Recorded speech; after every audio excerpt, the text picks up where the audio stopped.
Welkom bij Ranking McCartney, waarin ik, Erik Winkelman, met steeds een andere gast een ander album van Paul McCartney onder de loep neem. We hebben ieder een ranking van de nummers gemaakt en bespreken welk nummer wat ons betreft het mooiste is en welk nummer er wellicht af had gemoeten. Veel plezier bij Ranking McCartney. Deze keer in Ranking McCartney heb ik te gast Peter van Capelle. Peter is schrijver van het boek Een buitenstaander in een doordraaiende wereld en is radiopresentator bij Radio 90 FM, waar hij het programma Capelle Calling maakt. Ik ben zeer benieuwd wat hij vindt van het album Driving Rain uit 2001. We gaan contact maken met Peter. Ja, goedenavond. Hey. Daar is hij. Leuk man, heeft lang geduurd, maar eindelijk is het zover. Ja, hoe is het? Heel goed, heel goed. Ja, Fijn. want Driving Rain is een van mijn lievelingsalbums ook van McCartney. Oh, echt? Ja. Ja, ik dacht ik kies hem omdat niemand anders me gaat kiezen. Ja, Ja. want het is raar om al meteen met de deur in huis te vallen. Driving Rain wordt niet als een van McCartney's beste omschreven hè, door fans. Nee. Het als press to play een ondergewaardeerd kindje.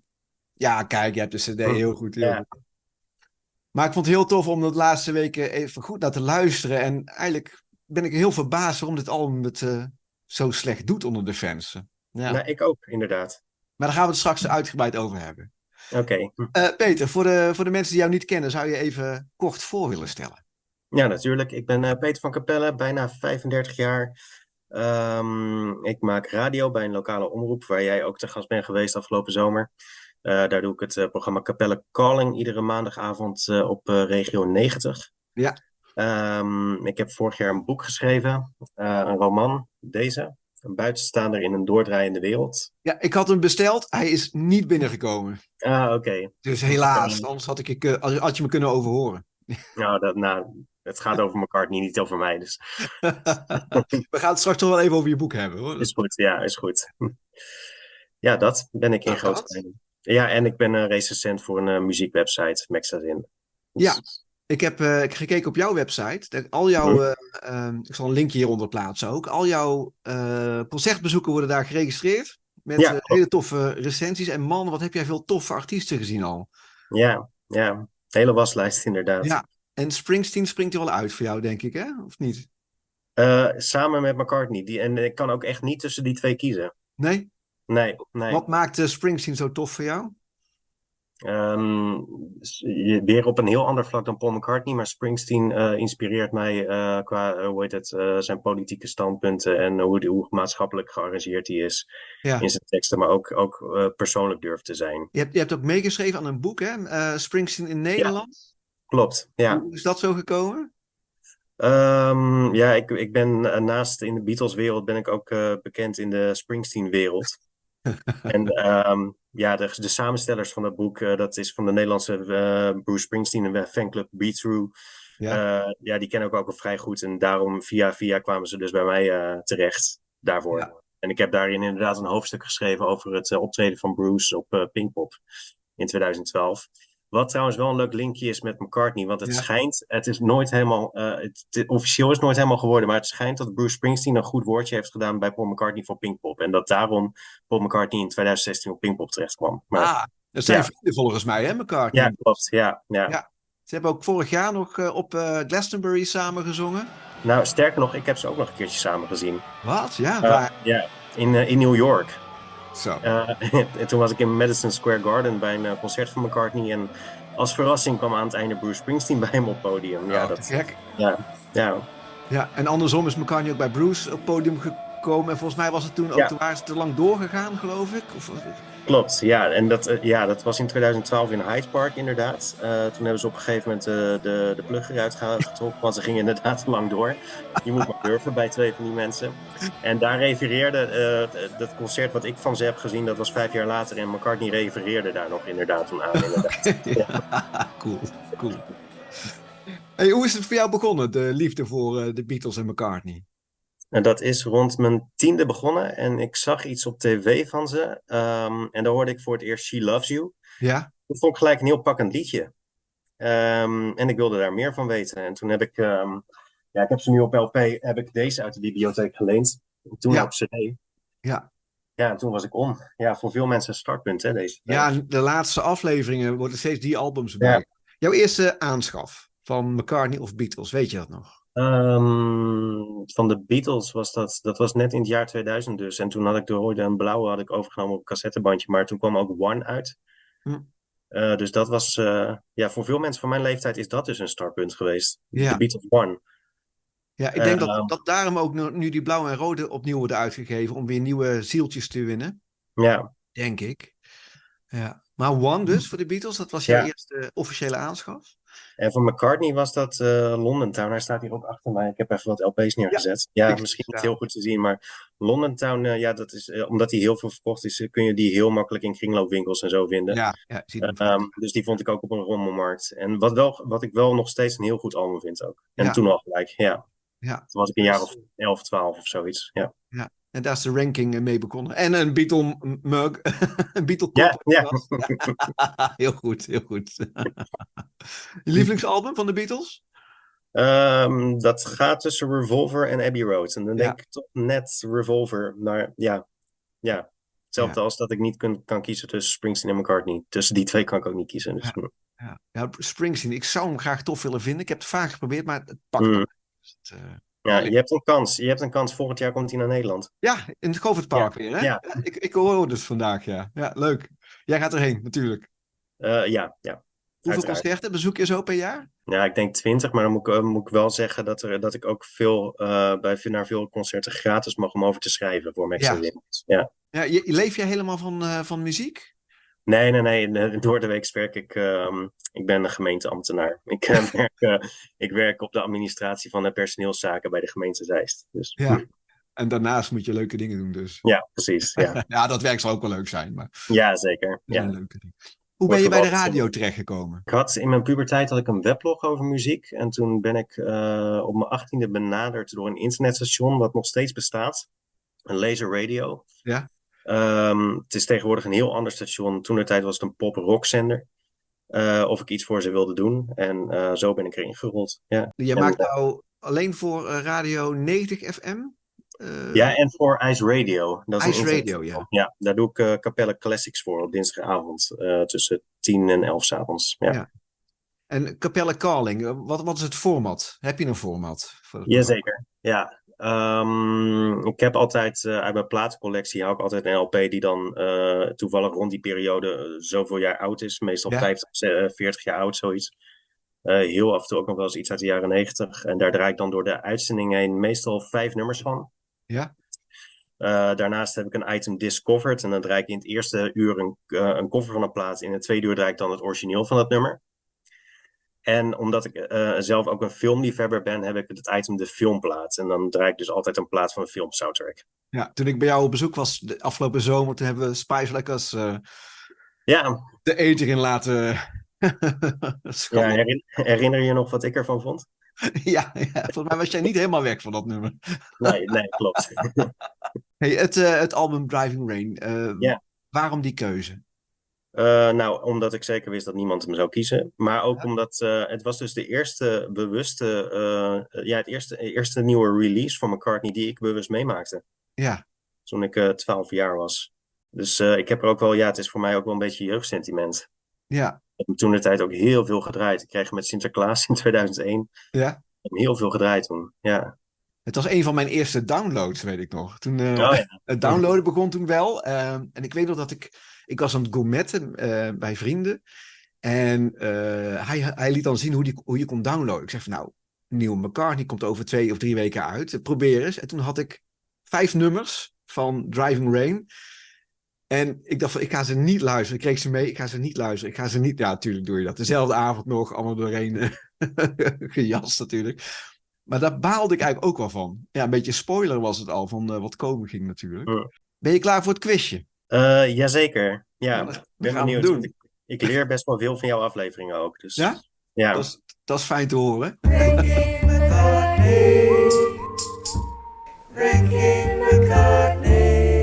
De Magic Quiz met Peter van Capelle. En we gaan eens even kijken hoeveel jij afweet van het album Driving Rain. Vraag 1. Driving Rain was bijna klaar om de wereld in te gaan, maar de productie werd op het laatste moment stilgezet door Paul. Waarom was dat? Open vraag.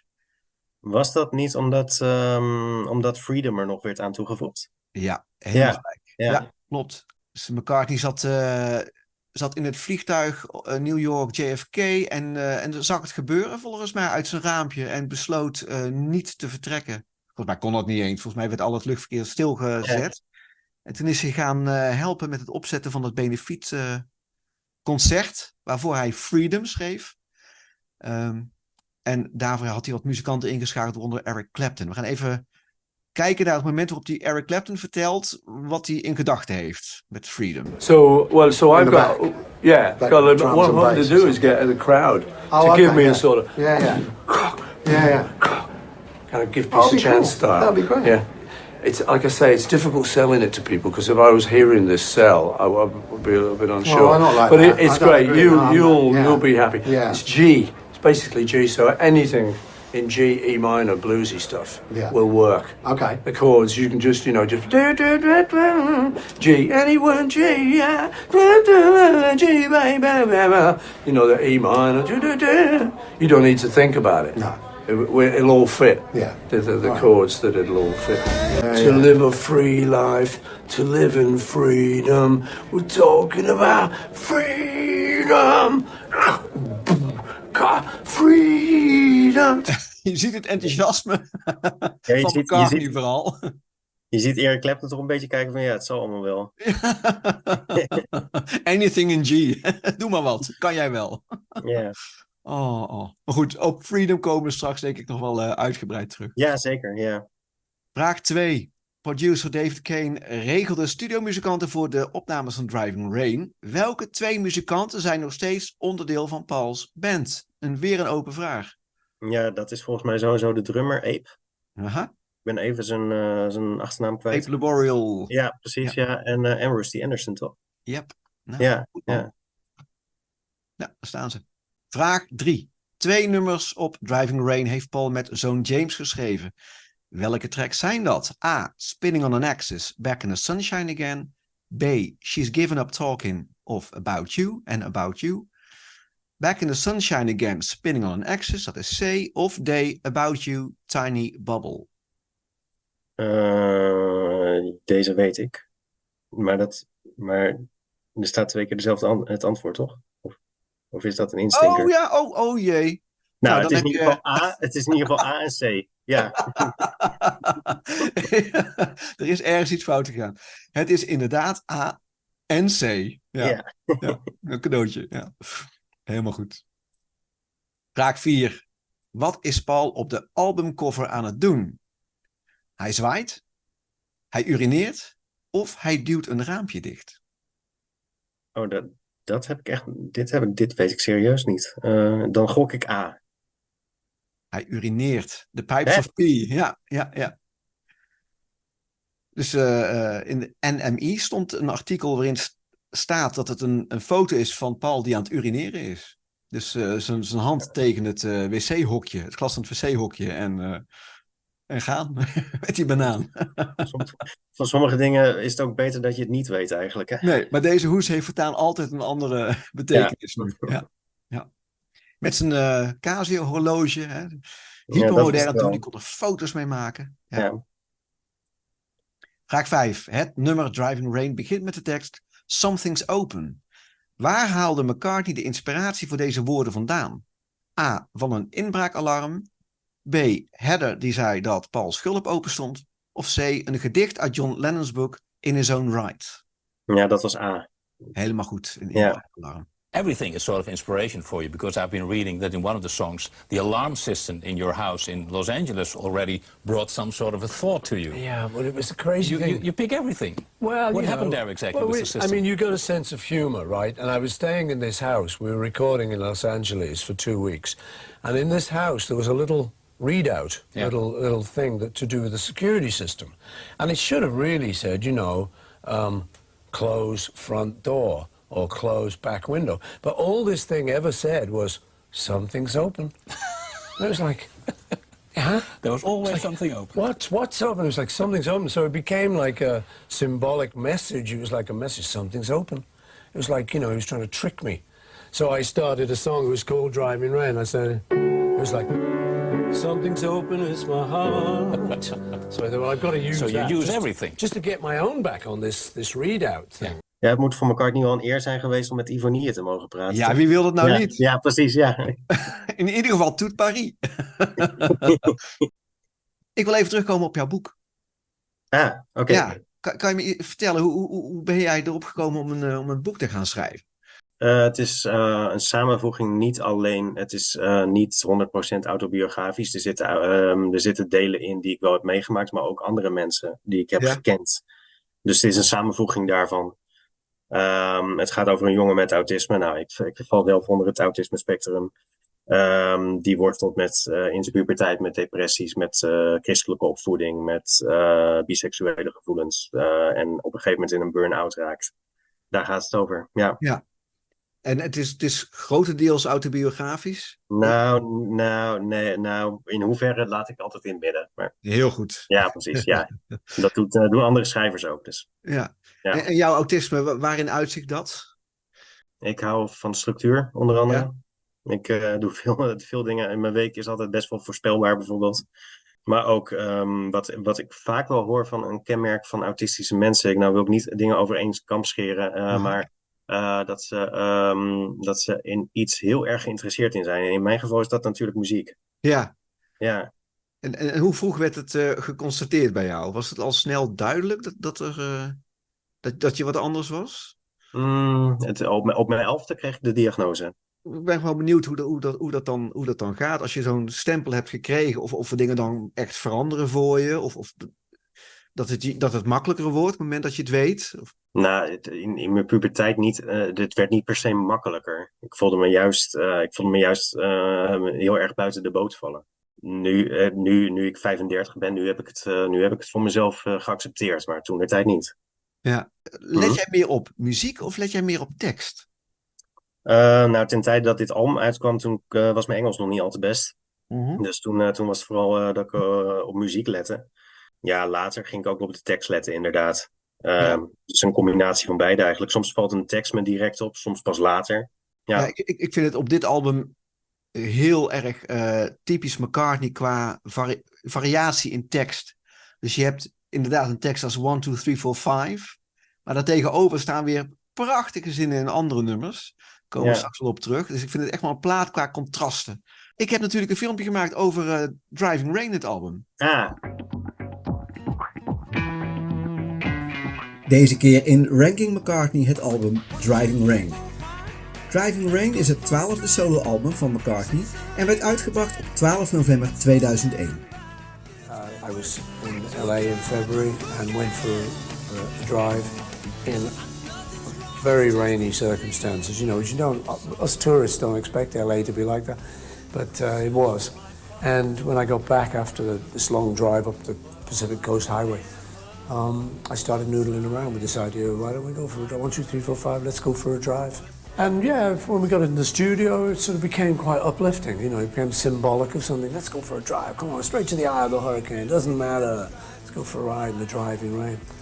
Became sort of symbolic about going through troubles, the rain being the symbol for that, and the drive being get through it. Naar het voorbeeld van het snelle productieschema van voorganger Run Devil Run werd Driving Rain met David Kane als producer grotendeels in 3 weken opgenomen tussen 16 februari en 2 maart in de Henson Studios in Los Angeles.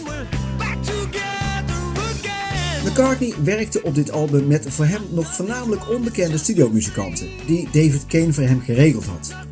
En onder deze muzikanten bevonden zich ook Abe Laboriel Jr. en Rusty Anderson, die deel gingen uitmaken van McCartney's huidige band. Verder horen we ook Eric Clapton, zoon James en producer David Kane op het album meespelen. Working with your son, if you're It was composing. lovely. Yeah, it was really nice. Yeah, he was playing guitar while I was noodling around on this song called Back in the Sunshine Again. And I just had some little thing going. It was like, here we are, back in the sunshine again. Oh yeah, that kind of thing, you know. And he started doing a sort of, so he just put a little riff in it. So it was like a real nice little place to go. And so I said, wow, that's great. What's that? He said, well, it's just a little thing I'm making up. So we put the two together. And so that became the middle. I just put some words to it about life's too short to sort of fuss and mess with. Net als bij Run Devil Run kregen de muzikanten geen huiswerk vooraf. Ze kwamen naar de studio waar McCartney hen de nieuwe nummers voorspeelde en zo snel mogelijk werden deze nummers dan op band gezet. Op deze manier wilde Paul ervoor zorgen dat Driving Rain een rauwe live klank zou krijgen. And you've also said, whilst recording this album, you went back to, when you were recording, you went back to when you used to record stuff with the Beatles and you didn't used to, you used to take the demos in and say, right, Yeah. this is the first time you hear it. Yeah, well, I was doing an interview and I was talking to someone. I was saying, well, you know, how we used to do it, show up on a Monday morning, Yeah. and me and John would show George and Ringo what the song was. And I thought, they didn't even know. You know, unless like normally you tell the band what you're going to record, you know. So I thought maybe that's a kind of good way to do it. Keeps it very fresh.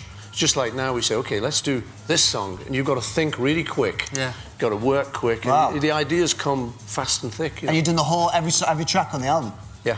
We kind of did it. Yeah, we did most of the stuff in about 2 weeks, really. And each track in a day, that kind of thing. yeah, sometimes we did 2 tracks in a day, which, you know, wasn't fast for us with the Beatles. We used to do about 4 in a day. Yeah. Really? Nowadays, people take 3 weeks to switch the computer on. Op 11 september 2001 zat McCartney in een vliegtuig in New York toen de terroristische aanslagen plaatsvonden en hij kon de gebeurtenissen vanuit zijn stoel meemaken. Woedend over de tragedie en vastbesloten om te reageren, componeerde hij Freedom en hij hielp mee met het organiseren van de Concert for New York, een grote all-star show in Madison Square Garden op 20 oktober. McCartney stopte de productie van Driving Rain zodat Freedom nog snel kon worden toegevoegd. Op Driving Rain staan nummers die McCartney schreef voor Linda, waarvan It Must Have Been Magic over een eerste ontmoeting ging. De nummers About You en Heather werden geschreven voor Heather Mills, als dank voor het helpen van McCartney bij het verwerken van de dood van zijn eerste vrouw. Op de voorkant van Driving Rain staat een zwart-wit zelfportret van McCartney. De foto is gemaakt met een cameraatje op zijn horloge. I'm taking a picture of you on my camera watch here, Larry. Just a little modern gimmick I've got going here. That's a camera watch. That's a camera watch. I just took a picture of you. Can you see that? And look, you played it. Can we see this? There it is. There it is. Look at that. Larry King live. A camera watch. Yes, sir. I was doing an interview with some guy and he was playing around with it. And I said, what is that? It's a camera watch. I said, get me one. And he did. He knew the people. So, And then you can sorry, print what them was your out? question? I was fooling around here. In november 2001 werd Driving Rain uitgebracht. Ondanks de vele lovende recensies werd het album vreemd genoeg slecht verkocht. Het werd McCartney's laagst verkochte album in zijn thuisland. De reactie in Amerika was iets sterker. Het album piekte daar op nummer 26. En dat fotootje wat hij maakte van Larry King, dat is ook op de plaat Ja. verschenen. Even kijken, nummertje 20. Even kijken of we dat Ja. kunnen zien. Ja, daar staat hij, ja. Ja, dat was toen wel heel bijzonder, denk ik. Ja. Oké, ja, en ook Driving Rain is ook wel een typisch album qua gevoel van McCartney. Hè? Dus op Driving Rain neemt hij een beetje afscheid van de rouw die hij heeft van zijn vrouw Linda, hè? Van de dood van Linda. En kondigt hij eigenlijk aan een nieuw leven te beginnen met Heather. Veel van die teksten klinken heel persoonlijk, maar hij laat ook een beetje in het midden in hoeverre het echt persoonlijk is of niet. Ja, goed. Nu gaan we echt beginnen met de ranking. Oké, Heb je je lijstje erbij? ik heb mijn lijstje erbij, ja. Ranking McCartney. Ranking McCartney. 16 nummers. Ook al staan er op de plaat 15, de verborgen track is dan Freedom natuurlijk. Ja, ik heb hem wel meegerekend. Ja. Ja, ik ook. Dus nummer 16, Peter. Riding to Jaipur. Riding to Jaipur. Helemaal onderaan bungelt hij. Vertel. Ja, het is eigenlijk één melodie, niet één melodie, één couplet wat 2 keer wordt gezongen. Niet zoveel zegt de tekst, vind ik persoonlijk. Die Indiase invloeden, ja, dat deed George Harrison toch wat smaakvoller. Ja. Met een goede tekst. Ja. Nee, ik heb dit nummer heeft me nooit echt aangesproken. Nou, het lijkt een sitar die erop zit, maar het is geen sitar. Nee, wat is het Nee, dan? het is een oude rugzakgitaar. Dus een klein mini-gitaartje eigenlijk. En daar kwam zo'n sound uit. Dat leek op een sitar met de juiste versterking. Maar het is geen sitar. Ja, dus. Ja, dat wist ik niet. Bij mij op nummer 16, Freedom. Ja, ik denk dat ik het slechtste nummer van McCartney vind. Ik hoor daar meerdere McCartney-fans over inderdaad, die dat het slechtste nummer vinden. Ja. Ja, hier en daar heb je mensen die het verdedigen. Ramon Doornenbos, ik heb het hier over jou. Maar ja, ik vind het, ja, het uitgangspunt is heel nobel. Weet je wel, hij wilde iets doen, hij is daar, hij zit in die roes, in dat hypergedrag van ik moet iets doen, ik wil iets doen, we gaan fight for our right. Ja, ik vind het dan ook zo fout om dan ook fight for your right to live in freedom is denk ik ook niet Beatle eigen. Je zou juist vrede willen brengen in plaats van knokken om vrede te krijgen. Ik vind de tekst vreselijk. Rijmwoordenboek toestanden. Ik vind de melodie ik vind eigenlijk alles erg eraan. Nee, het doet echt helemaal niks. Maar nogmaals, ja, het uitgangspunt is hartstikke nobel van hem. Hij heeft het een tijdje live gespeeld, maar hij is ook mee gestopt. Omdat die Bush administration, dat ging hem een beetje tegenstaan dat ze zijn nummer...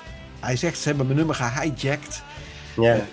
Dus het is een beetje in een verkeerd licht gekomen, dat nummer. En volgens mij heeft hij er ook echt afstand van genomen.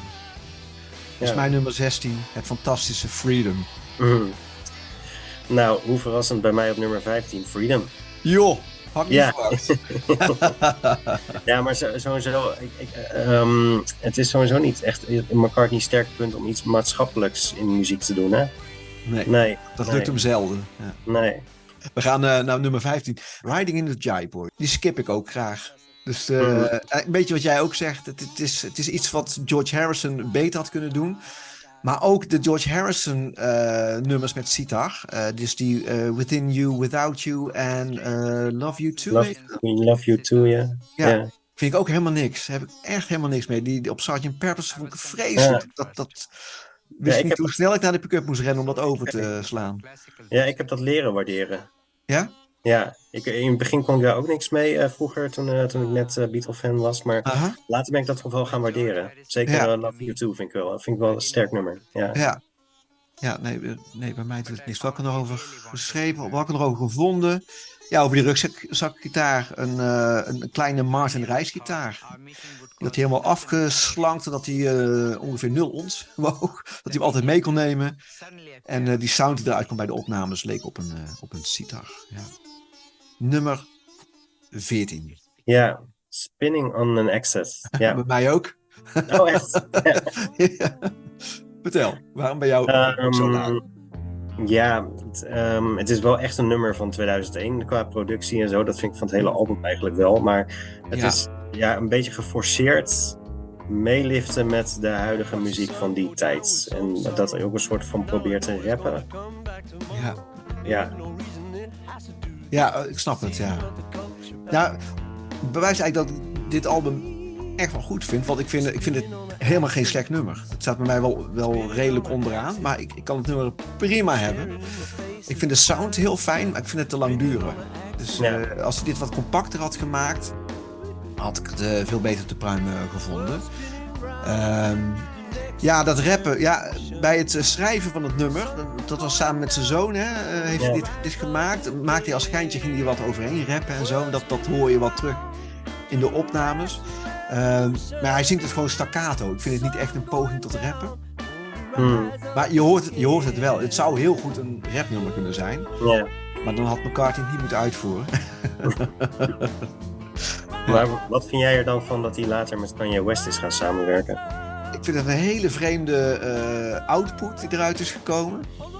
Dus alleen in dat, hoe heet dat, 4-5 seconds, of heet dat nummer? Ja.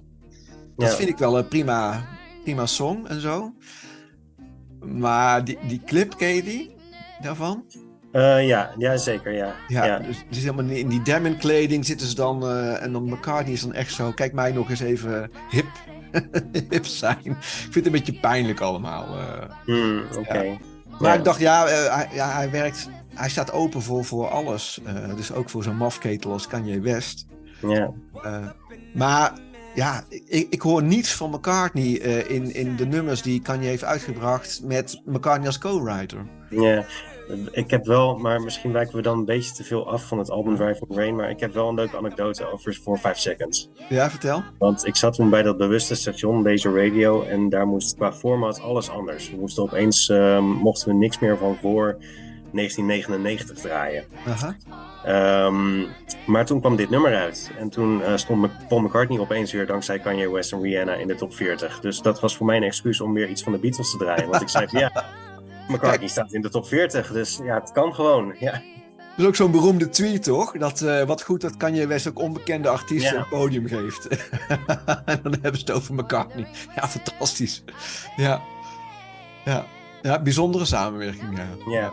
Want het was er ook dat, volgens mij, vroeg McCartney aan Kanye van, heb je nog iets gedaan met onze sessie samen? Toen zei Kanye, ja, ik heb er 3 nummers van uitgebracht al. Dat McCartney van, hè? Wat dan? En dan hoor je wat rare soundjes. Dat is dan de stem van McCartney heel erg versneld. En dus McCartney hoorde het er zelf ook niet in terug. Nee. Ja. Gaan we naar nummer 13. Ja, de titeltrack Driving Rain. Ah. Ja. Moet ik er wel bij zeggen, het is vooral in de studioversie dat hij me niet echt pakt. De kinderlijke tekst. En zijn stem vind ik er niet zo prettig in uitkomen. Mm-hmm. Maar toen 2 jaar later het live album Back in the World hoorde, die live versie vind ik stukken beter. Die klinkt echt beter. Ja, mee eens. Absoluut. Sowieso vond ik hem met stem bij die optredens hartstikke goed ook. Zeker, ja.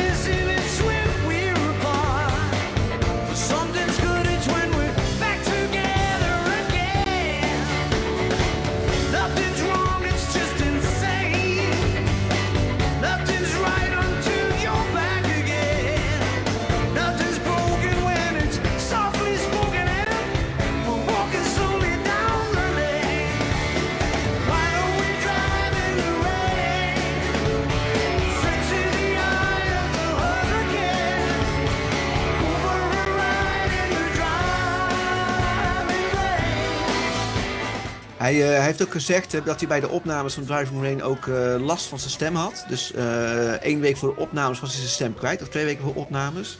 Ja. En ken je dat verhaal of niet? Ja, omdat hij boos was geworden in... wat was het? Ja, hij had volgens mij...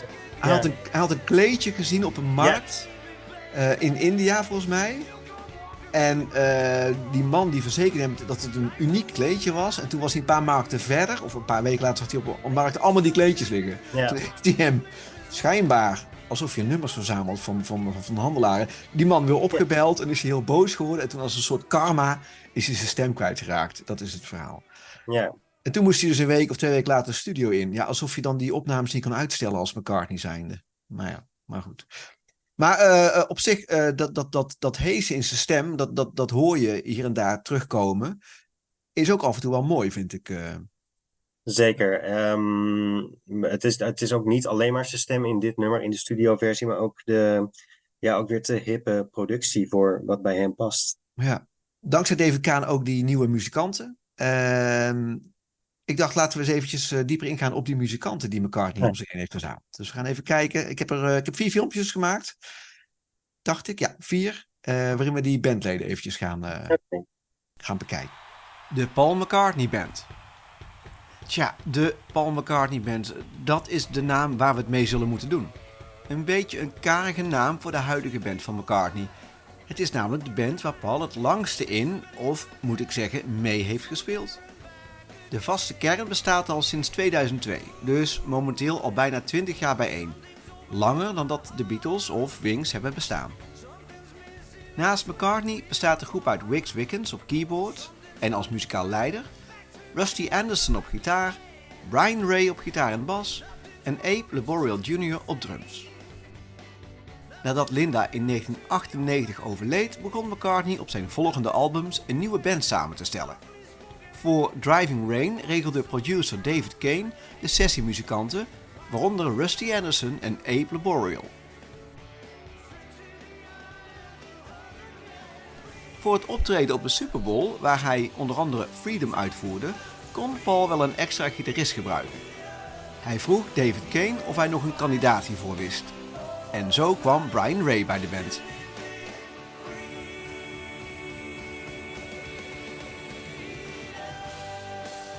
Voor de opnames van Memory Almost Full in 2004 werd toetsenist Wix Wiggins weer uit de kast getrokken. We horen de volledige vaste bezetting van de Paul McCartney Band ook op de albums New en Egypt Station. McCartney schrijft de vertrouwdheid van de band toe aan hun blijvende saamhorigheid. Hij zei in 2014: "Ik vertrouw de jongens, zij weten wat ik ga doen, ik weet wat zij gaan doen.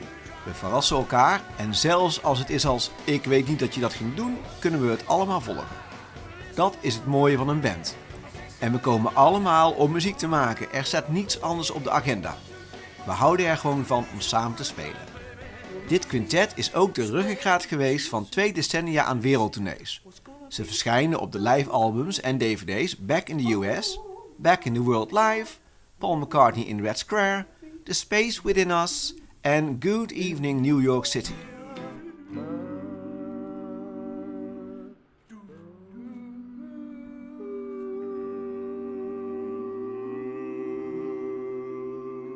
Maar wie zijn de bandleden?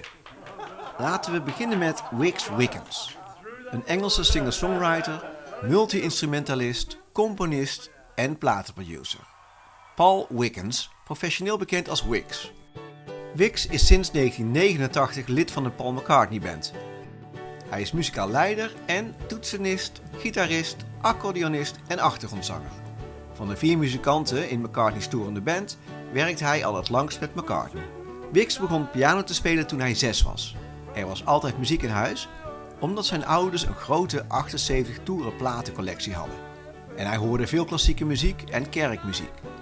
Zijn oudere broer en zus hielden van popmuziek, dus daar hoorde hij ook veel van. Hij studeerde jarenlang piano, maar werd muzikaal wakker geschud toen hij voor het eerst de zwarte bluespianist Pinetop Perkins hoorde. Hij speelde duetten op piano met zijn vader en overwon zijn plankenkoorst en had zijn eerste openbare optreden tijdens een schoolwedstrijd.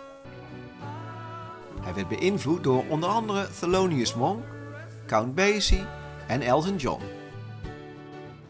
Wix ging naar de Brentwood School in Essex, waar hij bevriend raakte met medestudent Douglas Adams. Wiggins componeerde de muziek voor de vervolgradioproducties van Adams' Hitchhiker's Guide to the Galaxy. In het begin van de jaren 80 was Wiggins lid van Woodhead Monroe, een band die 2 singles uitbracht, Mumbo Jumbo en Identify. Wiggins speelde ook op de albums van Tommy Shaw van de Amerikaanse rockband Styx, Tim Finn, Paul Carrack, Nick Kershaw, Boy George en hij was de co-producer van het eerste Savage Progress album. Wiggins speelde accordeon op The kleine hit This Is The Day van hun album Soul Mining.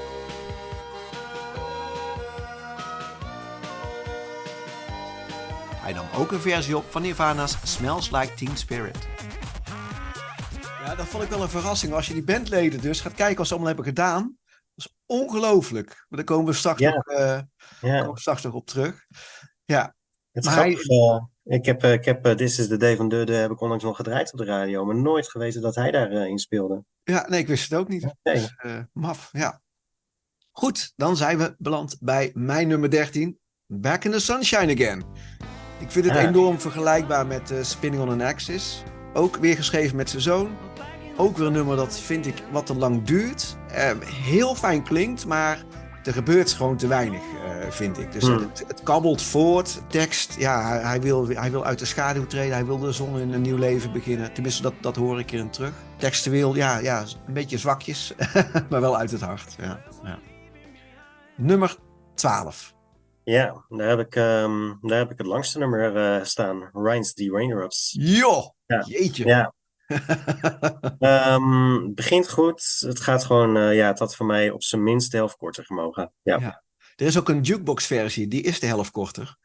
Dus dat werd uitgebracht in Amerika. Volgens mij was het Oh, dat wist ik niet. Ik ken wel de Twin Freaks versie, maar Ja, die die is heb die ik, is 3 minuten of zo. Die staat daar bij mij. Tof album ook. Een grote aanrader. Dus als je hem nog te pakken kan krijgen. Op CD denk ik nog wel. Platen is een stuk moeilijker. Mhm. Maar ja, inderdaad. Ja, een vrij liedje. En ik snap ook dat je hem te lang vindt. Ja. Ja, je hoort duidelijk dat het een soort van jam is. Ja, hij duurde Maar- eigenlijk een half uur. David Kane heeft toen dezelfde avond, volgens mij heeft hij tot 4 uur 's nachts doorgewerkt. Een dag later aan McCartney laten horen van, nou, dit is het geworden. 10 minuten en ik kan er niks meer afkrijgen. Dus ja. Maar goed, hij staat bij mij iets hoger. Dus Oké. Wat staat er bij jou op 12? bij mij op 12. Driving Rain. Ah, Ja, ik heb al gezegd wat betekent staat aan het nummer. Dat is dus echt de tekst. Die haalt me echt uit het nummer. Bij de Beatles vond ik het heel tof. Dat 1, 2, 3, 4, Ja. all together now. Daar is het een beetje. Daar is veel toch mee een beetje. vergeleken. Wat Ja. zei je? Wordt het veel mee vergeleken qua Ja, tekst? Ja. ja, en logisch ook. Alleen bij de Beatles is het echt bedoeld, een beetje als kinderliedje. Ja. En hier, ja, waarom? En dan denk ik ook van, is er dan niemand in McCartney's buurt die dan zegt van, kom op. Niet doen. Maak er even een paar minuutjes lang over nadenken, Paul. Maar dat, Ja, David Kahn was volgens mij niet een producer die hem tegensprak, zoals Nigel Godrich een album later wel deed. ik heb wel nog een andere versie gevonden van Driving Rain, die qua sound wel tof klinkt. Het geluid is niet super hoor, maar ik had hem nog nooit gehoord. Het lijkt een beetje op een demo. Misschien is het wel een demo. Ik zal hem even laten horen. Ik vond het wel tof. Baby, baby, you come walking through my door like the one that I've been waiting for, letting sunlight in the darkest places when I've been going there again. So why don't we drive in the rain, straight to the eye of the hurricane, go for a ride in the driving rain. Het was voor mij nieuw, maar ik vind het wel lekker klinken eigenlijk. Ja, vooral dat orgeltje vind ik wel fijn klinken. Ja. Ja. Jouw nummer 11. Ja, About You. Ik vind het geen slecht nummer, maar ook niet iets wat eruit springt. Nee. Ja. Meer heb ik ook niet echt. Het is niet een heel bijzonder nummer verder. Nee. Nee. Het rokt lekker, maar Absoluut, ja. ja. Bij mij op 11 Your Loving Flame. Oh, echt? Ja. Ja. Ik vind het prachtig, hè? Echt een prachtig nummer. En ja, dus, maar er zijn andere nummers op het album die ik net wat toffer vind. Ik vind het een hele mooie piano ballad en echt typisch McCartney. Geschreven op de 36e verdieping van het Carlyle Hotel in New York. Zij zag een grote piano staan, grote vleugel en kon zich niet tegenhouden en is daar gaan spelen. En daar kwam dit nummer uit redelijk snel. Hij had een uitzicht op Central Park, een beetje Cole Porter-achtige toestanden. En daarna heeft hij in de show van Parkinson, waar Paul wel vaker te gast was, heeft hij, toen was het album nog niet uit, heeft hij dat al laten horen. En ja, dat doet hij zo mooi. En dat zal ik eventjes laten. And so I sat down at this grand and was looking out the window. And this song I'll play you now, I'm only just kind of finishing it up. This one came to me in about an hour or so in the words and the music. Now see if you can remember it.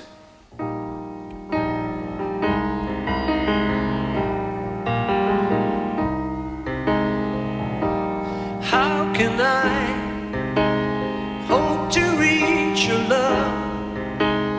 Help me to discover what it is you're thinking of. 'Cause when we kiss, nothing feels the same.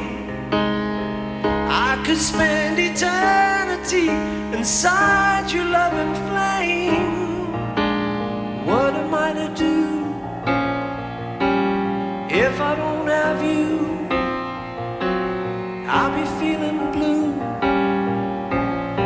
sitting here without you. You could be the one to chase my blues away, away.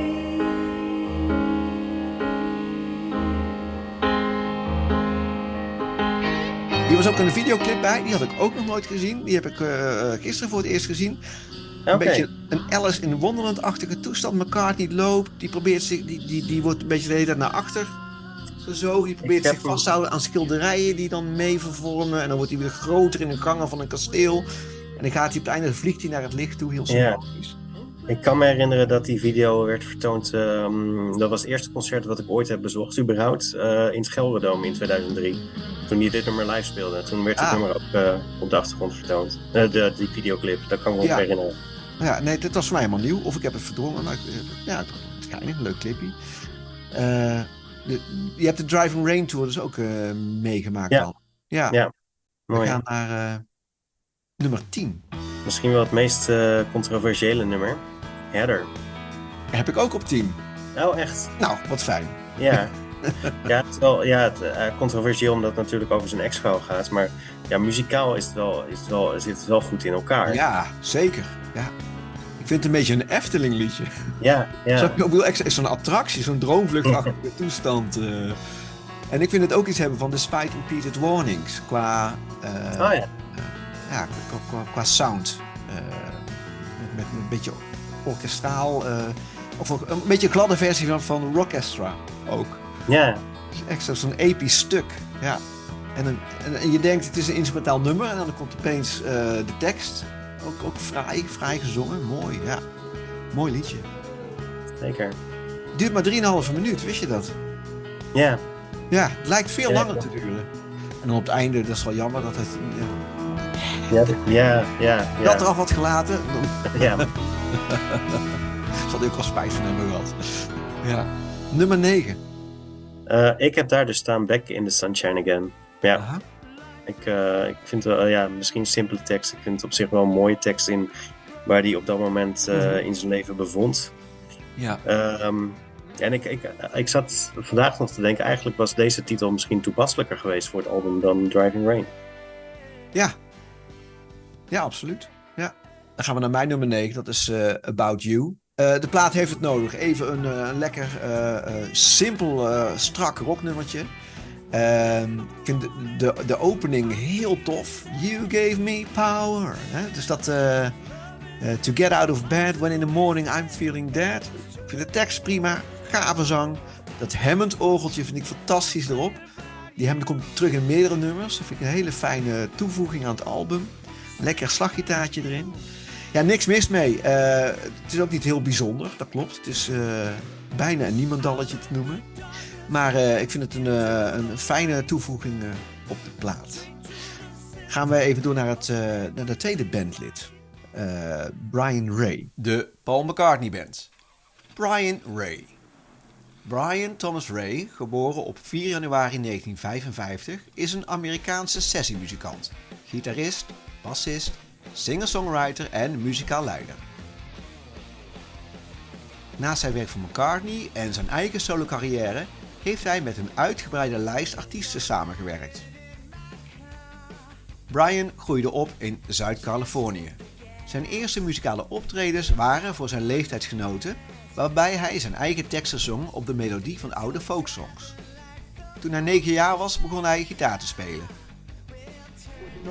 Zijn oudere zus Jean, van het folkduo Jim en Jean, stimuleerde zijn interesse in rockmuziek door haar platencollectie. Jean nodigde Brian uit om in de LA Troubadour te spelen toen hij 15 jaar oud was. Ze was waarschijnlijk de belangrijkste en invloedrijkste persoon in Ray's vroege leven. In 1973, kort nadat hij was afgestudeerd aan de middelbare school, begon Ray zijn muzikale carrière als onderdeel van Bobby Pickett en de Crypt Kicker 5, waar hij de Monster Mash speelde op een benefietavond, georganiseerd door en voor Phil Kaufman. Kaufman nam Ray in huis en zou hem laten voorstellen aan zangeres Etta James.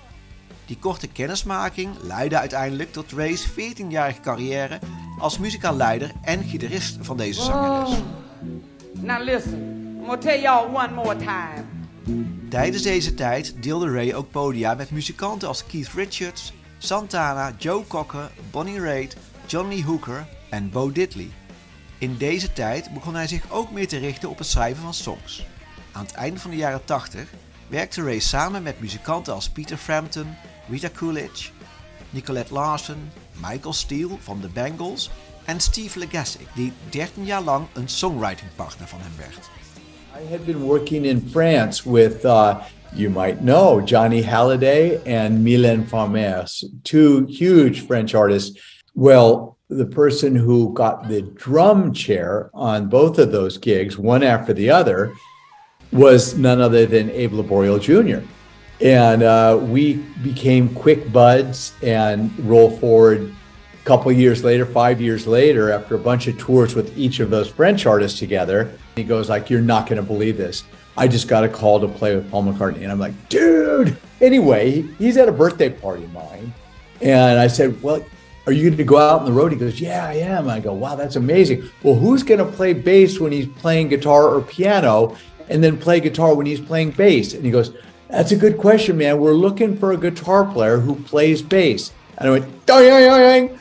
He did put my name forward, and David Kahn, he had a meeting with me, liked me, and I got a call the next day. Can you be on a plane to go to New Orleans to play with Paul McCartney in 2002? Na tientallen jaren te hebben opgetreden, geschreven en opgenomen met muzikale artiesten, bracht Brian zijn eerste soloalbum Mondo Magneto uit op 16 oktober 2006.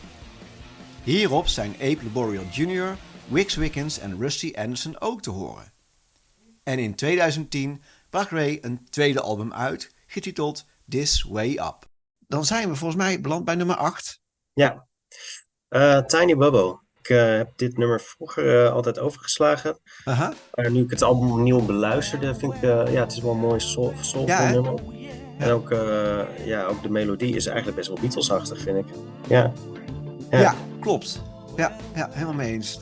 Bij mij op 8, From a Lover to a Friend. Ja, dat nummer is echt gegroeid bij mij. Dus in het begin vond ik het veel te iel. Dus heel wankel gezongen. En dat stoorde eigenlijk wel. Maar hoe vaker ik het hoorde en nu ook de laatste tijd, weet ik van verdomme wat een mooi nummer is eigenlijk ook. En die tekst ook, How can I walk when I can't find the way, vind ik heel goed gevonden. En dat la la la la. Dat zijpelt er zo doorheen af en toe. Het is echt dromerig. Doet mij weer denken aan How Kind of You qua sfeer. Prachtig. Ringo die raadde hem aan, breng dit uit als single. Het is de slechtst verkochte single ooit geworden.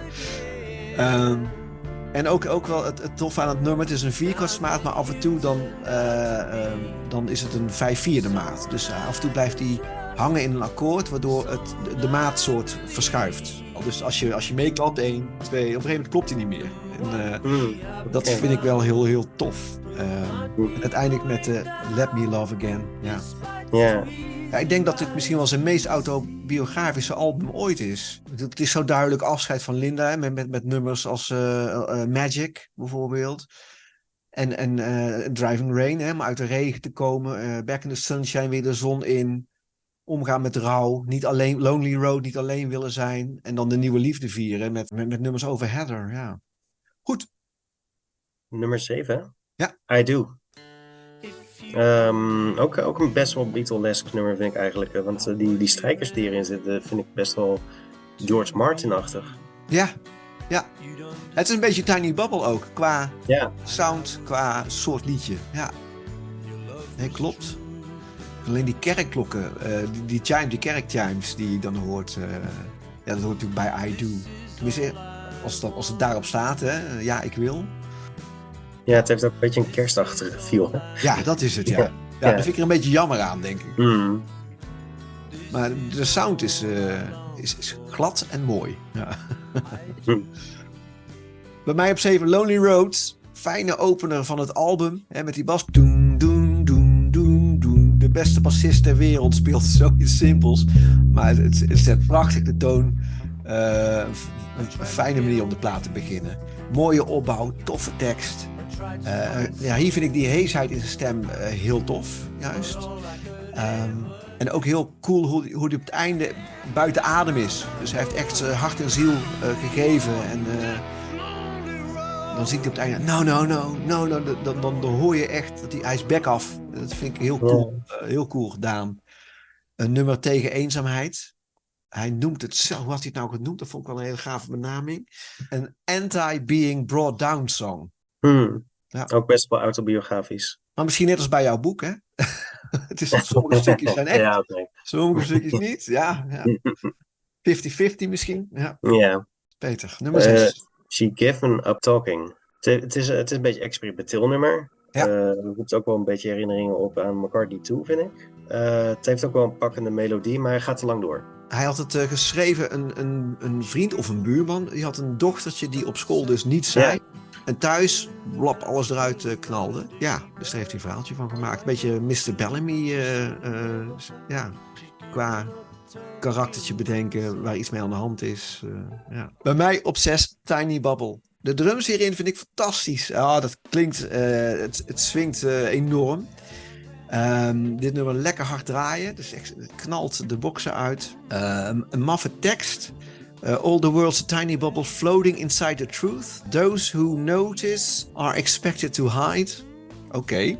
Ja, dat dan in contrast met 1, 2, 3, 4, 5 vind ik dit dan toch fijner. Zet je tot nadenken aan. Er staan wel meer dus vreemde zinnen in, hè? Op Driving Rain. Bij Love It to a Friend schrijft hij op een gegeven moment... Despite too easy ride to see... Yeah. Spinning on an axis. It's the season of the culture bad. Ik vind in Tiny Bubble ook mooi... You can't imagine just what I've been going through. Vind ik heel mooi. Oh, ja. Dat zal ook wel met die rouw te maken hebben, denk ik. Ja. Cool nummer. Heel tof. Heel tof. Zullen we naar deel 3 gaan van de Mecca Band? Ja hoor. De Paul McCartney Band. Rusty Anderson.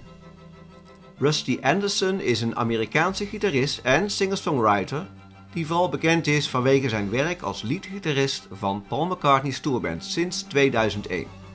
Hoewel hij naast zijn eigen solocarrière met een zeer uitgebreide lijst artiesten heeft gewerkt. Toen hij net 5 jaar oud was, stierf zijn oudere broer aan een nierkwaal. Let me take you back to when you were a kid. Do you remember the first moment that you said, like, where you understood that music was something that you had to do? Was there like a moment that you went, I have to do this? Or what was it? The weird thing was that I'm the youngest of my family, and when I was 5, my older brother, who was the oldest in the family, 19, he died of a kidney thing. And right then, my sister was a little older than me, was playing Beatles records, and I sort of instantly said, you know, real life sucks, music is amazing, and I just went into that world. That was your escape. Yeah. Your brother dies, and it's like, this is my escape from the reality. Pretty much, yeah. And I think I've sort of been escaping ever since into music. It's sort of. How old were you? I was 5. You were 5. Yeah. And you distinctly remember that, and it was Beatles records? Yeah. And then I started getting into, you know, Hendrix and all that. 3 jaar later kocht hij een gitaar en een versterker van een pandjeshuis en begon lessen te nemen. Die gingen niet zo goed. Ze lieten me Twinkle Twinkle spelen en ik haatte het gewoon, zegt hij. Ik wilde rocken en begon akkoorden uit boeken te leren. Toen ik 14 was, nam ik jazzles van een jongen uit de buurt. En dat duurde 6 maanden. Ik leerde het grotendeels alleen. In zijn vrije tijd bezocht hij concerten in de hele stad. Met name David Bowie en Genesis maakten grote indruk op de jonge Rusty. Hij besloot om zijn leven aan de muziek te wijden. Hij concentreerde zich op het werk van Jeff Beck, Jimi Hendrix en Eric Clapton, voordat hij zich ging verdiepen in de muziek van jazzfiguren als Joe Pass en Wes Montgomery. Zo ontwikkelde hij langzaam zijn eigen gitaargeluid. Toen hij 13 was, vormde hij de band Eulogy en begon hij in clubs in LA te spelen. De meeste tieners zouden hun nachten niet mogen doorbrengen met het spelen in groezelige nachtclubs. Maar zijn ouders vonden dat geen probleem. Ze zijn een beetje gestopt nadat mijn broer was overleden, zegt hij. Ze zagen ook gewoon hoe gepassioneerd ik was. In de jaren 80 was Anderson onderdeel van de psychedelische progressieve rockband The Living Daylights. Maar vanwege het geringe succes moest hij zijn inkomen aanvullen door gitaarlessen te geven en sessiewerk te doen. Het ging weer beter toen hij de kans kreeg om op te nemen met de nieuwe band The Bangles. Je hoort hem akoestisch gitaar spelen op Manic Monday.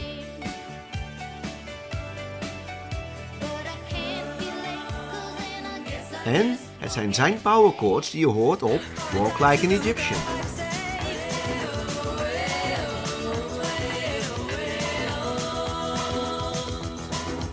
Toen ze een paar grote hits op de radio hadden, zette dat hem op een pad dat uiteindelijk naar McCartney leidde.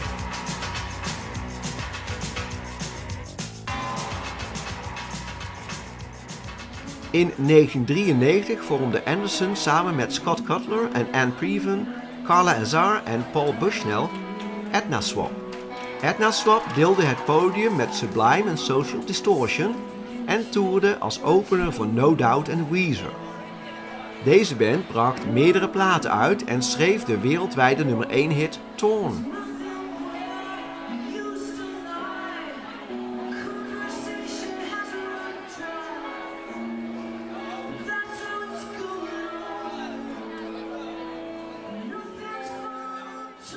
Voor zijn debuutalbum Undressing Underwater nodigde Anderson Paul McCartney en de rest van de band uit om mee te werken aan het nummer Hurt Myself.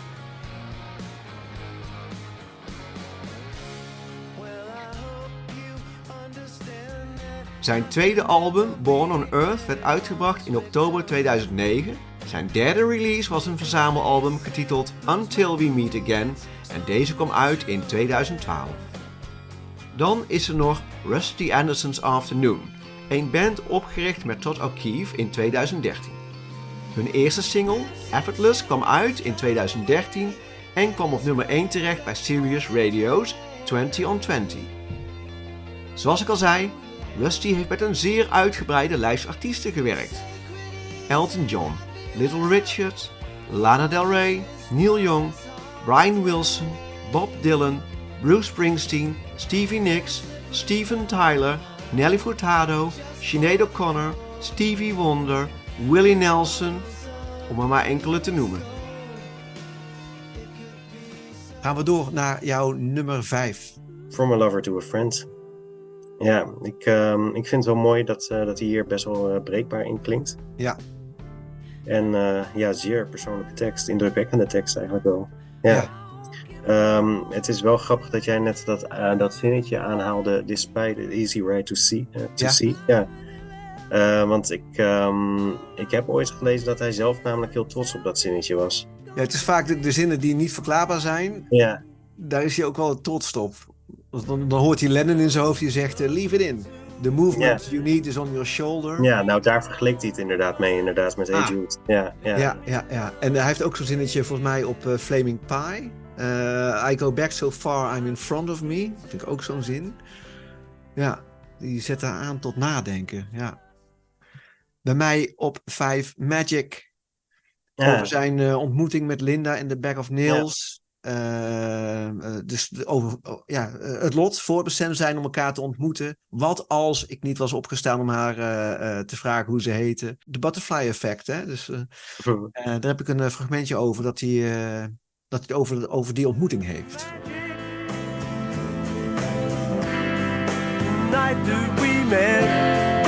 Magic was about the first night I met Linda. And I used to say to my kids that in this club where I saw her, this club in London called the Bag of Nails, where we used to go, I said to her, if I hadn't have stood up when Linda was leaving and I hadn't said hi, hello, which is something I didn't normally do. I tried to play it cool, but I liked the look of this girl, I said, hey. And if I hadn't have done that, I said, the kids, we wouldn't have got married, you wouldn't have been here. So it was a very important night, and a very important moment in my life, We had 30 years, great marriage, beautiful kids, and so it was a very serious shock, and the whole family was very hurt by it, because she was a great mother. And a great mother in a good family is very important, very central role. So that was very, very difficult to come to terms with. And people said to me, so just work, throw yourself into work. But I decided I wouldn't do that. I thought, no, I should just see what I'm feeling and try and let it all out. So I cried a lot that first year. And I think I got a lot of it off my chest, and was able to just grieve a lot. So it was very, very difficult. But I found after a period that I started to feel like I was sort of coming alive again, and that the grief was lifting a bit. And particularly when I thought about Linda, I thought, would she want me to grieve forever? And I thought, no, she was one of those women who she didn't like saying goodbyes. You know, some people say goodbye, well, goodbye, cheerio, I'll see you next week, goodbye. She would go, bye, let's not do longer. So I know she wouldn't have liked the fuss. So I just thought, well, you know, I think she would want me to get on, and I think she would want me to be happy. I know she would want me to be happy. So then I found, after about 16 months, I ran into this other girl, Heather, who I didn't expect to be attracted by, but I was, you know, and I just thought, wow, you know, I'm very lucky to have found love twice, you know. Ja. Mooi persoonlijk fragment van hem. Ik ben een paar jaar geleden in Londen bij die club geweest waar zij elkaar hebben ontmoet. De Bag De Bag o' of Nails. Nails. Er hangen twee van die, wat je in Londen vaak ziet, in Engeland überhaupt, twee van die blue plates. Ja. En de ene is, daar staat op de ene staat inderdaad op dat Paul en Linda daar elkaar voor het eerst hebben ontmoet. En op de andere dat Jimi Hendrix daar voor het eerst in de UK heeft opgetreden. Oh, wat grappig zeg. Ja. Tof. Goed, nummer 4. Your Way. Het heeft een beetje vroege jaren 70 vibe, hè? Ja, een beetje country, Ja. pedalsteel erbij. Een beetje in de stijl van Wildlife. Ja, Dat had er misschien gewoon opgekund. En misschien de productie iets te gladjes, maar qua song en qua instrumenten die zijn gebruikt, ja, kan ik wel in vinden, ja. En hier ook voor het eerst samenzang, hè, van de band. Dus tweede en derde stem zit erbij van de bandleden. Ja, een jaren 70 liedje. Ja, dat klopt wel, ja. Bij mij op 4 I Do. Nou, daar hebben we het al over gehad. Ja. Perfect, leuk McCartney liedje. Heel netjes, maar heel fijn. De kerkklokken vind ik wat minder. Ik vind dat thema This is all I want of have. Vind ik heel mooi. Een verrassend mooi liedje. Ja, ik had niet verwacht dat ik hem zo hoog zou zetten. Dus toen ik hem ging ranken en dan draai ik steeds die nummers. Nog een keer, dan dat nog een keer. En dan denk ik, ik vind het eigenlijk hartstikke goed. Dat had ik niet verwacht. Ja. Nummer 3. Ja, bij mij toch Your Loving Flame. Ja, toch een mooie piano ballad. Ondanks dat, dat we weten hoe het is afgelopen. Maar... Ja, maar het blijft gewoon een universeel mooi nummer. Ja. Bij mij op 3, Given Up Talking. Duister nummer. Als die drums erin glijden in dat nummer. Het begint eigenlijk met best wel lief, hè, met een gitaartje zo. En dan... mooie duisternis. En af en toe wat frisse stukjes erin. Ik vind het qua compositie geniaal. Het verhaal over een meisje op school dat daar niet wil praten, maar thuis 100 uit praat. Ja, mooie gitaarsolo erin. Ik vind hem niet te lang duren. Ik vind hem helemaal kloppen. Die herhaling op het eind. Don't say a word. Don't say a word. Dat is super tof. Ja, cool nummer. Een van de hoogtepunten qua tekst ook, vind ik hierop. Oké. Dit album, ja. Nummer 2. Magic bij mij. Ja, ik vind ook wel iets moois hebben dat hij dan na het overlijden van Linda met dit liedje terugblikt op hun eerste ontmoeting en daar hoop uitput. Ja. Ja, ik vind het een heel bijzondere manier om Linda te gedenken. Dus het is niet van ik mis jou en waarom ben je weg? En, weet je wel, zo'n wat je eigenlijk zou verwachten. Maar gewoon iets heel positiefs over de eerste keer dat we elkaar zagen. Dus die herinnering terughalen en dat vereeuwigen in een lied. Ja, heel knap. Bij mij op 2 Your Way. Ja, het is eigenlijk de Put It There of Calico Skies van Driving Rain. Echt zo'n klein, perfect McCartney liedje. Ik vind het ook heel leuk hoe die drums er op het einde inkomt. Of tegen het einde aan. En de zang tof. Hij zingt hier laag en hoog. Alsof het een soort conversatie is tussen man en vrouw of zo. Doet hij heel goed. Het duurt ook precies lang genoeg. Dus het is helemaal af voor mij, dit nummer. Top. We gaan kijken naar het laatste bandlid in de Mecca Band. Even kijken. De Paul McCartney Band. Abraham Laboriel Jr., geboren op 23 maart 1971, is een Amerikaanse sessiedrummer. Hij is de zoon van de Mexicaanse basgitarist Abraham Laboriel, neef van de Mexicaanse rocker Johnny Laboriel en broer van platenproducer, songwriter en filmcomponist Matteo Laboriel. Dankzij producer David Kane, die Abe uitnodigde voor de opnames van Driving Rain, maakt hij momenteel deel uit van Paul McCartney's toerende en opnemende band. Abe Laboriel Jr. slaat al op voorwerpen voordat hij kon lopen. Hij studeerde met verschillende vooraanstaande drummers, waaronder Jeff Porcaro, Chester Thompson, Bill Maxwell en Alex Acuna, die in de jaren 80 met Lou Boreal Sr. de band Koinonia had opgericht. Na zijn middelbare school schreef Lou Boreal zich meteen in voor het Berklee College of Music, waar hij in 1993 afstudeerde. Zijn eerste doorbraak als drummer was een tournee met gitarist Steve Vai. Daarna toerde hij met Seal, waar hij werd gezien door platenproducenten in LA, wat leidde tot veel sessiewerk. Lou Boreal toerde vervolgens met K.D. Lang, waar Sting hem zag en Lou Boreal uitnodigde om in Stings tourband te komen.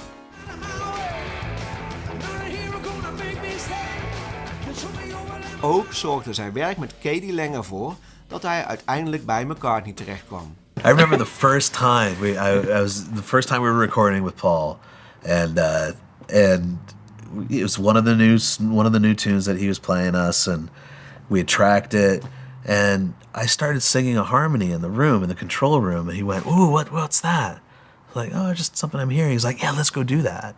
And the two of us got on one mic, headphones on. I'm like, "Oh my God, I'm singing with my hero on the same mic on one of his new tunes."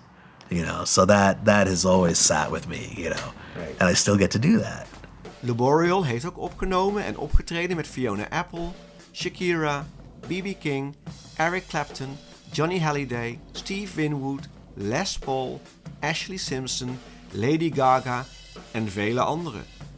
Hij maakte ook deel uit van de Nickelodeon televisieserie Roundhouse in de jaren 1990.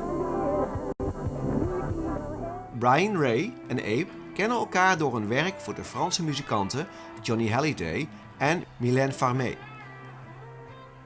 Met laatstgenoemde heeft Abe een duet gezongen waarmee hij laat zien dat hij ook in het bezit is van een uitstekende stem.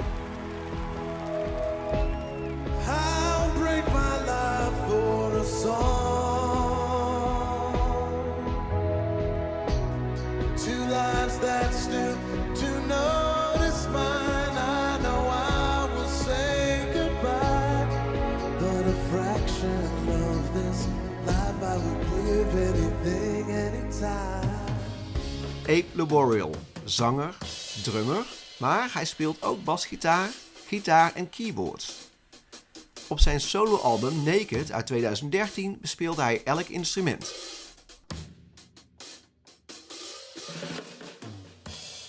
Mooie stem, hè? Ja. Maar wat een topband heeft McCartney om zich heen verzameld. Of David Kahn. Ja, Kane zeg ik, maar het is eigenlijk Kahn dus. Ja. Niet normaal. Ja. Nou ja, hij houdt het langer met deze band vol dan met de Wings en met de Beatles. Dat is, Ja, bij elkaar dus, zelfs. ja. Jouw nummer 1. Nou, de opener van het album, Lonely Road. Ja. Ja. Wat vind je zo mooi aan dit nummer? Ja, eigenlijk wat jij al zei, die lekkere baslijn. Ja, ik ben dan misschien... Ik speel zelf gitaar, maar geen bas. Iedereen zegt dat een... Of iedereen. Veel mensen zeggen dat dit een simpele baslijn is. Ik vind hem wel heel vet. Ja. Ja, de persoonlijke tekst toch ook wel. Ja. En het rock lekker. Ja. Ja, wel een clip maken en dan het nummer niet uitbrengen. Is toch, misschien dat het door het falen van de eerste single is gekomen. Dat hij dacht van nou, geen singles meer, het werkt niet meer. Dus From a Lover to a Friend flopte natuurlijk. Dat ik dan dacht van ja, het is zonde om hier nog geld in te steken. Ik weet het niet. Ja. Bij mij op nummer 1, Rinse the Raindrops. Bijzondere nummer 1. Ja, ik vind het zo tof experimenteel. 10 minuten lang. Scheid aan het format. We gaan gewoon dit erop zetten. Dus getuig van lef. Het is een beetje wat ik heb ook met Morris Moose en The Grey Goose. Het is af en toe niet om aan te horen. Dus op een gegeven moment komen die twee drums door elkaar. Dus dan die twee opnames worden dan net vertraagd naar elkaar afgespeeld. Waardoor het lijkt alsof er twee drumstellen zijn. En dat ontspoort. En dat is vreselijk om naar te luisteren. Maar ook super tof dat hij dat doet. Je kan er enorm van genieten. Het heeft ook iets van You Know My Name, Look Up The Number. Dus die tekst die herhaald wordt over verschillende soorten muziek heen. Dan weer wat langzaam, dan wat snel, dan weer heel heftig, dan weer heel rustig. Ja, ik vind het een spetterend nummer. Oké. Je vindt het niet te lang duren? Nee. Okay. Ik ben heel benieuwd naar die half uur versie. Right. Hey, nou, we zijn er doorheen. Het is helemaal gelukt. Ja, je weet precies wat ik ga vragen nu. Ja, want ik heb de vraag ook aan jou gesteld in mijn radioprogramma. Dus Ja. ja. Maar nu ben ik. Dus Ja. ten eerste, wat gaat er bij jou gebeuren de komende tijd? Nou, naast mijn radioprogramma, ja, ik ben alweer aan het schrijven, maar ik durf je niet te zeggen wanneer er weer iets gaat komen. Dus ja, dat. En waar ben je over aan het schrijven? Weet je, kan je dat al zeggen? Of is het ook nog? Misschien jinx je het dan. Ja. Ja, precies, ja. Want het is, dat heb ik al geleerd bij mijn boek. Het is maar de vraag of het ook überhaupt gaat uitkomen. Dus. Ja. Zelf of een uitgeverij het ook goedkeurt. En. Ja, of het lukt. Ja. Nou, ik ben benieuwd, man. Jouw boek komt nog binnen, dus ik ga het lezen. Dus, dan mijn laatste vraag. McCartney staat bij jou op de stoep morgen. Wat ga je hem vragen? Hoe het hem lukt om toch altijd optimistisch te blijven. Wat ik ook wel inspirerend vind. Ja. Ik heb die gave niet altijd. En ik geloof ook niet dat hij dat altijd heeft. Want we weten, het verhaal is natuurlijk bekend dat hij behoorlijk depressief was nadat de Beatles uit elkaar waren gegaan. Ja. En ongetwijfeld ook de periode die we net hebben behandeld na het overlijden van Linda. Maar over het algemeen is hij is denk ik wel een van de meest positieve beroemdheden die ik me kan bedenken. Ja. Hoe blijft hij zo positief? Ja. Dat kan niet nep zijn, toch? Nee. Ik vind het ook zo, als we het erover de Mills hebben, toen die tijd dat het zo knalde en zo in de media kwam en zij echt hem uitkotsten en allemaal vreselijke verhalen en opnames en weet ik wat allemaal uitgoot over de wereld. McCartney hoorde je niet daarover. Nee. Het is echt zo van, laat maar, ook zo bijzonder aan hem. Of misschien ook wel krampachtig zijn image van positiviteit uit willen stralen en vast willen houden. Ja. De avond voor deze opname, toen heb ik jouw aflevering gezien over McCartney 2. Ja. En toen ging het ook even over zijn arrestatie in Japan. Ja. En zelfs daar, dat hij dan met gevangenen Yellow Submarine gaat zingen. En zelfs daarin, zelfs in zo'n situatie. Gaat hij Yesterday zingen? Iets. Ja, Yesterday inderdaad. Ja. Zelfs in zo'n situatie weet hij toch nog wel iets te vinden waardoor hij optimistisch blijft. Vind ik zo bizar, ja. Ja, of hij denkt, dit wordt weer een mooi verhaal voor later. Nu is het kloten. Okay. Ja. Maar ik ga het draaien. Ik ga zorgen dat het iets moois wordt. Ja. Oké. Hey, dankjewel. Ja, jij ook. Ik vond het leuk. En ook toch wel weer iets nieuws geleerd over dit album. Ja. Fijn, ja. Goed, ik wens jou nog een fijne avond. Ja, jij ook. We houden je zender en je schrijfkunsten in de gaten. Dankjewel. Capelle Callings zijn altijd nog terug te luisteren online, hè? Zeker. Dus dat gaan we doen. En luister ook eens terug naar onze aflevering samen. Die staat er ook op. Hè? Over 80 jaar McCartney mocht ik een playlistje samenstellen waar we het dan over hadden. Was erg leuk. Peter, tot fijne avond. De volgende keer weer. Doei doei. Doeg.